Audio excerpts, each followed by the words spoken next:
തിരുവനന്തപുരം കോർപ്പറേഷൻ്റെ ഈ ഭരണസമിതി ചുമതല ഏറ്റതിന് ശേഷം ഞങ്ങൾ നിരവധി കാര്യങ്ങളിൽ ഇടപെടുന്നുണ്ട്, നിങ്ങൾക്ക് തന്നെ അറിയാം. അപ്പോൾ കോർപ്പറേഷൻ ഭരണസമിതിയുടെ പ്രവർത്തനങ്ങളിൽ താല്പര്യം പൂണ്ട പലരും തന്നെ പൊതുസമൂഹത്തോട് വളരെയധികം കടപ്പാടും സ്നേഹവുമുള്ളവരൊക്കെ തന്നെ പല കാര്യങ്ങളിലും ഞങ്ങളെ സഹായിക്കാൻ വേണ്ടി തയ്യാറായിട്ട് വന്നിട്ടുണ്ട്. ഇപ്പോൾ ഒരാളൊരു വീട് വെച്ച് തരാമെന്ന് പറഞ്ഞത് ഞാൻ സഭയിൽ തന്നെ പറഞ്ഞിരുന്നു. അതിൻ്റെ പ്രമാണം ചെയ്യുവാനുള്ള സാമ്പത്തിക സഹായം അവർക്ക് ചെയ്തിട്ടുണ്ട്. പ്രമാണം കഴിഞ്ഞ് പ്ലാൻ വരച്ച അനുസരിച്ച് അടുത്ത ഘട്ടങ്ങളിലേക്ക് പോകും. അപ്പോൾ ഈ സ്കൂൾ തുറക്കുന്ന സമയം നമുക്കറിയാം. ഇപ്പം ഞാനൊരു സർക്കാർ സ്കൂളിൽ, ഗവൺമെൻറ് സർക്കാർ സ്കൂളിൽ ഗ്രാമപ്രദേശത്ത് പഠിച്ചതാണ്. അപ്പോൾ നിരവധി കുട്ടികൾക്ക്, പ്രത്യേകിച്ച് സർക്കാർ സ്കൂളിലും എയ്ഡഡ് സ്കൂളിലുമുള്ള ചില എയ്ഡഡ് സ്കൂളുകളിലുള്ള കുട്ടികൾക്ക് ഇപ്പോഴും പുസ്തകവും ബാഗും ഒക്കെ വാങ്ങാൻ വേണ്ടി ബുദ്ധിമുട്ടുന്നവരുണ്ട്. അപ്പോൾ അവർക്ക് കോർപ്പറേഷൻ ഏതെങ്കിലും തരത്തിലുള്ളൊരു കൈത്താങ്ങായി മാറണം കോർപ്പറേഷൻ്റെ പ്രവർത്തനങ്ങളെന്ന് ഞങ്ങൾ ഭരണസമിതി വരുന്നതിന് മുമ്പ് തന്നെ ആലോചിച്ചിരുന്ന കാര്യമാണ്.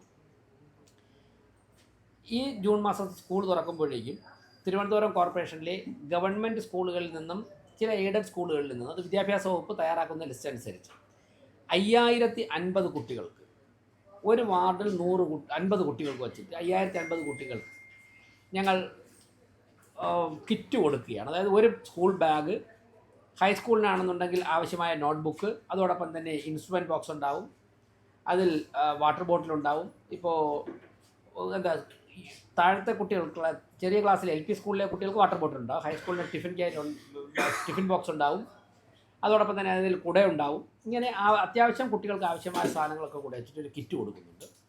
അതിൽ വിദ്യാഭ്യാസ വകുപ്പാണ് അതിൻ്റെ ലിസ്റ്റ് തയ്യാറാക്കുന്നത്. ശനിയാഴ്ച വൈകുന്നേരം 3 മണിക്ക് കോർപ്പറേഷൻ ഓഫീസിൽ വെച്ച് അത് കൊടുക്കും. അതിനുശേഷം കൗൺസിലർമാർ വാർഡുകളിൽ പോയി അതാത് വാർഡുകളിലെ സ്കൂളുകളിൽ വിതരണം ചെയ്യും. അങ്ങനെ ഒരു പദ്ധതി ആവിഷ്കരിക്കുകയാണ്. കോർപ്പറേഷൻ്റെ ഫണ്ടിൽ നിന്നും പണമെടുക്കുന്നില്ല.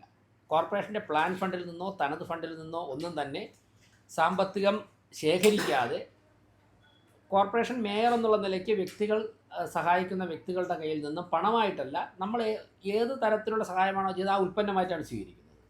അതോടൊപ്പം തന്നെ ചില ബാങ്കുകൾ CSR ഫണ്ട് തരുന്നുണ്ട്. അത് CSR ഫണ്ടായി ഞങ്ങൾ വാങ്ങുന്നില്ല, ഞങ്ങൾ കിറ്റായിട്ടാണ് വാങ്ങുന്നത്.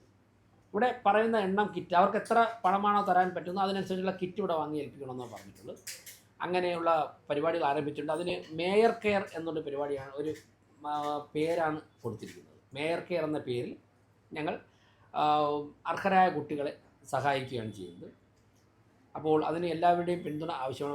വളരെ വലിയ പ്രോത്സാഹനമാണ് ലഭിക്കുന്നത്. 5000 കുട്ടികൾക്ക്, 5050 കുട്ടികൾ, 101 വാർഡിലായിട്ട് 5050 കുട്ടികൾക്കാണ് കിറ്റ് കൊടുക്കുന്നത്.